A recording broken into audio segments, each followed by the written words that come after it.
Toxic. What the actual 4 വർഷം നമ്മൾ കാത്തിരുന്നത് ഈ 3.25 വേണ്ടിയിട്ടാണ്.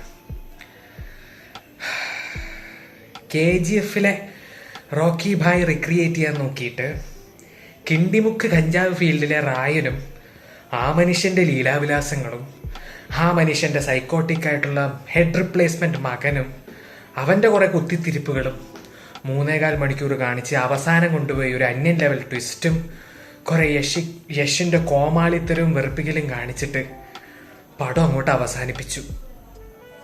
ഇതിനു വേണ്ടിയിട്ടാണ് നമ്മൾ 4 വർഷം വെയിറ്റ് ചെയ്തത്. അതിൻ്റെയൊക്കെ അപ്പുറത്ത് വർഷത്തിലാകെ ഒരു തിരുവോണ ദിവസം മാത്രമേ ഉള്ളൂ. ആ ഒരു തിരുവോണ ദിവസത്തിൽ കഷ്ടപ്പെട്ടുണ്ടാക്കിയ പൈസ കൊണ്ടുപോയി കൊടുത്ത് 3.25 നശിപ്പിച്ച് കളഞ്ഞ ഞാൻ തന്നെയാണ് മണ്ടൻ. ഈ സിനിമയുണ്ടല്ലോ ഒരു ജംബോ സർക്കസ് പോലെയായിരുന്നു. ജംബോ സർക്കസ് എന്ന് പറഞ്ഞു കഴിഞ്ഞാൽ ഓഡിയൻസില്ലേ, അഥവാ നമ്മൾ സിനിമ കണ്ടുകൊണ്ടിരിക്കുന്നവന്മാരാണ് കോമാളികൾ. ആ പടമാണ് ഓഡിയൻസ്. പടം ഇങ്ങനെ വിളിച്ചു വരുത്തി നമ്മളെങ്ങനെ കോമാളികളാക്കി നമ്മളെ പണി വിട്ടു. അതാണ് ഇപ്പം നടന്നത്. 3.25 ജംബോ സർക്കസ്. നമ്മൾ കോമാളികൾ, പടം ഓഡിയൻസും.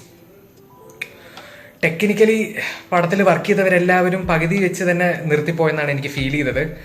അതുപോലെ ഞാനും ചെയ്യണമായിരുന്നു, ഇൻ്റർവെല്ലിൽ ഞാനും എണീറ്റ് പോകണമായിരുന്നു. പക്ഷേ ഫ്രണ്ട്സിൻ്റെ ഇടയിൽ ആകെ കുറച്ചെങ്കിലും അഭിമാനം കിട്ടുന്ന സിനിമാ പ്രേമി എന്നുള്ള പേരിലാണ്. അതിൻ്റെ മുകളിൽ പൈസ ഓൾറെഡി കൊടുത്തു കഴിഞ്ഞു. ഓൾറെഡി 1.25 മണിക്കൂർ സഹിച്ചല്ലോ, ഇനി ഒരു 1.5 മണിക്കൂർ സഹിക്കുന്നതിൽ എന്താണ് ഇത്ര വലിയ കാര്യം എന്ന് പറഞ്ഞിരുന്ന് ഞാൻ പിന്നെയും കോമാളിയായി.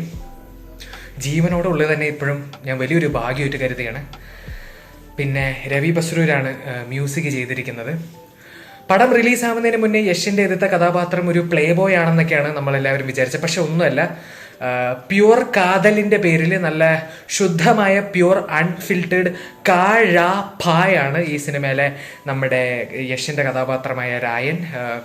മകനെ പറ്റി പറയാണ്ടിരിക്കണമായിരിക്കും അത്രയും നല്ലത്. നിങ്ങളത് പടം കണ്ടെന്നെ അറിഞ്ഞോ.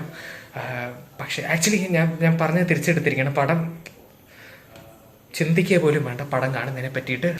കസബ പ്രശ്നമാണല്ലേ, കസബയിൽ മമ്മൂട്ടി കാണിച്ചത് പ്രശ്നമാണ്. സത്യസന്ധമായി പറയല്ലോ, സന്ദീപ് റെഡ്ഡി വാങ്ക പോലും ഈ സിനിമ കണ്ടു കഴിഞ്ഞാൽ ഞാൻ പോലും ഇത്രയും താഴ്ന്ന ലെവലിലുള്ള പരിപാടി ചെയ്യില്ല എന്ന് പറഞ്ഞു പോവും. സ്ത്രീ കഥാപാത്രങ്ങളൊക്കെ ഗജേന്ദ്രമായിരുന്നു. കുറേ പിന്നെ യഷ് കുറേ വെടിവെക്കാനും റോക്കറ്റ് വിടാനും വേണ്ടിയിട്ടാണ് ഈ സിനിമയിൽ വന്ന് അഭിനയിച്ചതെന്ന് എനിക്ക് തോന്നിപ്പോയി. യഷ് എന്തൊക്കെയോ അഭിനയിക്കാനൊക്കെ ശ്രമിക്കുന്നുണ്ട്. കുറേ അന്യൻ ലെവൽ അഭിനയമൊക്കെ ഉണ്ട് പടത്തിൽ.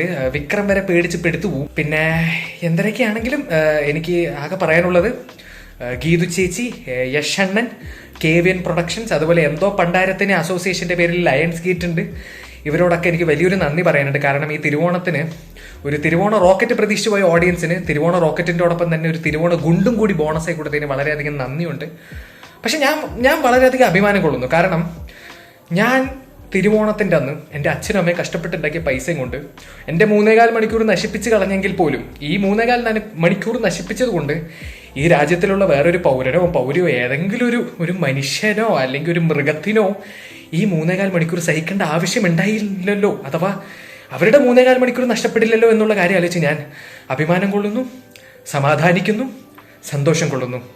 കാരണം അത് പറഞ്ഞിട്ട് മാത്രമേ എനിക്ക് സന്തോഷം കൊള്ളാൻ ബാക്കിയുള്ളൂ ഈ ജീവിതത്തിൽ.